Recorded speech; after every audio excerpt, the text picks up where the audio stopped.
जय हिंद साथियों, मैं इस समय DND फ्लाईओवर के पास हूँ। आप देख रहे हैं पूरी छावनी में तब्दील है।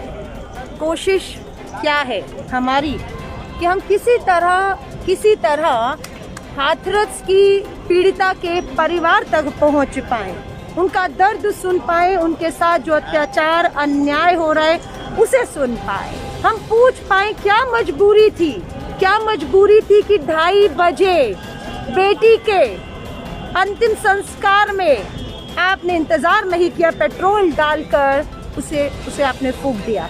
उसकी अस्थियां इंतजार कर रही है। उसका परिवार माँ रोकर कहती रही पीली हल्दी लगाने दीजिए, भाई कहता रहा राखी का सूट पहनाने दीजिए, लेकिन तेल डालकर पेट्रोल डालकर फूंक दिया गया। ये जवाब तो उस प्रशासन को देना होगा। यहाँ पुलिस खड़ी है, मैं इन पुलिस को कुछ दोष नहीं देती हूँ क्योंकि ये अपनी ड्यूटी कर रहे हैं। इनको जो लखनऊ से आदेश मिल रहा है ये उसका पालन कर रहे हैं। जवाबदेही इनकी नहीं, जवाबदेही उत्तर प्रदेश की अजय बिष्ट सरकार की है। क्या मजबूरी थी आपकी कि बेटी का बलात्कार 14 तारीख को होता है, FIR 16 तारीख को होती है? क्या मजबूरी थी आपकी अजय बिष्ट कि आपने 10 दिन तक FIR में बलात्कार की धाराओं को नहीं जोड़ा?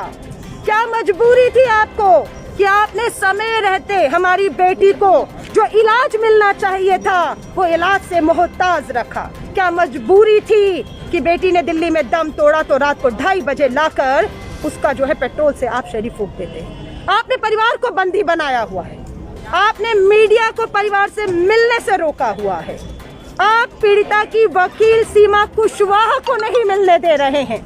इतिहास उठाकर देखिए, मैं देश के लोगों को कहूंगी, इससे बड़ा कोई भी अन्याय अत्याचार हो तो DM को सस्पेंड नहीं किया गया। DM को इसलिए सस्पेंड नहीं किया गया क्योंकि DM अपनी मर्जी से वो सब नहीं कर रहे थे। उन्हें लखनऊ से जो आदेश आ रहा था उस आदेश का वो मात्र पालन कर रहे थे। DM की अगर कुर्सी जाएगी तो अजय बिष्ट तुम्हारी भी कुर्सी जाएगी। इस पे नजर देश के प्रधानमंत्री जी की भी है क्योंकि मामला कोई आम मामला नहीं है। मामला SIT, प्रधानमंत्री जी कहते हैं अजय बिष्ट SIT बिठाओ, और जो SIT बिठाई जाती है उसमें वही पुलिस, वही ADM शामिल है जो ये कहते हैं कि बेटी का तो बलात्कार हुआ ही नहीं है। BJP का IT सेल कहता है बेटी की जबान तो कटी ही नहीं थी, वरना वो बयान कैसे दे पाती? इससे ज्यादा संवेदनशील, शर्मनाक क्या बात हो सकती है? कुछ तो है जिसे छुपाया जा रहा है। क्या मजबूरी है भाजपा के अजय बिष्ट मुख्यमंत्री की जो पीड़िता के परिवार के साथ नहीं, जो बलात्कारियों के साथ खड़े हुए हैं? मैं आप सभी से कहूँ, आवाज बुलंद करिए।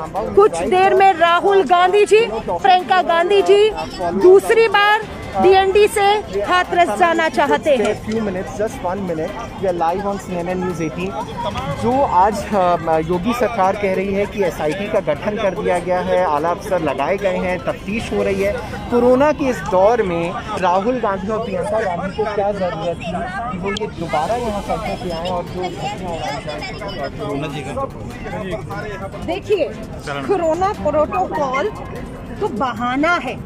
144 धारा और कोरोना मात्र उनके लिए जो पीड़िता के परिवार को पीड़िता को न्याय दिलाने चाहते हैं उनके लिए नहीं, जो बलात्कारियों के लिए प्रोटेस्ट कर रहे स्वर्ण परिषद, वो तो प्रोटेस्ट कर रहे हैं, उसके लिए कोरोना नहीं है, उसके लिए 144 नहीं है। शर्म करी होने के लिए थोड़ी संवेदनशीलता दिखाइए। कोरोना की अगर चिंता होती तो बेटी के साथ अन्याय करते हमें आज सड़कों पर नहीं आना पड़ता। आज आपकी पुलिस छावनी बना दी। अगर ये पुलिस हमारी बेटियों के लिए मुहैया कराई होती तो आज बेटियां हमारी इतनी असुरक्षित नहीं होती। इतिहास में उदाहरण तो बताइए मुझे आज़ादी से आज तक जिसमें रात को 2:30 बजे आनन फानन में पेट्रोल डालकर परिवार को बिना बेटी का चेहरा दिखाए हुए फूंक डाला गया हो। दिखाइए तो सही। पीड़िता की अस्थियां इंतजार कर रही हैं। परिवार कहता है हमें तो ये भी नहीं पता, चेहरा नहीं देखा था, हमारी बेटी टूटी है किसी और की टूटी। ये विश्वास है इसकी पुलिस और प्रशासन और सरकार का। मैं आपसे कहूँगी, अपने आप पे बड़ा संवेदनशील मामला है। क्या मजबूरी है ये तो बताना होगा कि आपने 3:30 बजे पेट्रोल डाल दिया। और क्या सबूत? परिवार चाहता था एम्स में दोबारा पोस्टमार्टम मुझे करवा देते थे।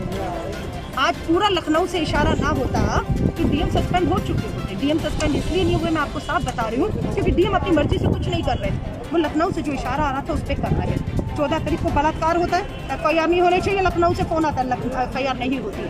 अब कांग्रेस पार्टी की क्या डिमांड रहेगी इस पूरे प्रकरण? देखिए, हमारी डिमांड क्या है? न्याय, एक शब्द न्याय हो। पीड़िता के परिवार से अगर राहुल गांधी जी, प्रियंका गांधी जी, दूसरे राजनीतिक दलों के लोग, विपक्षी नेता मिलना चाहते हैं, उनको उनके दर्द में बांटना चाहते हैं, उनसे मदद पूछना चाहते हैं, उनसे ये सुनिश्चित करना चाहते हैं कि उनको लग रहा है न्याय हो रहा है या नहीं हो रहा है। उन्हें SIT जो प्रधानमंत्री जी के कहने के बाद बिठाई गई, परिवार को SIT पे यकीन नहीं है। क्यों यकीन नहीं है? उस SIT में जांच में वही पुलिस वाले शामिल हैं जिसके बड़े अधिकारी ADM कह चुके बलात्कार तो हुआ ही नहीं है। जब 14 को बलात्कार होगा, 10 दिन के बाद आप फोरेंसिक जांच के लिए सैंपल इकट्ठा करेंगे तो कौन से सबूत मिलेंगे? और इन पुलिस प्रशासन को कानून हम नहीं तोड़ रहे, कानून की जानकारी इन्हें नहीं है, इसलिए इनसे गलतियां हो रही हैं। इन्हें समझा दीजिए।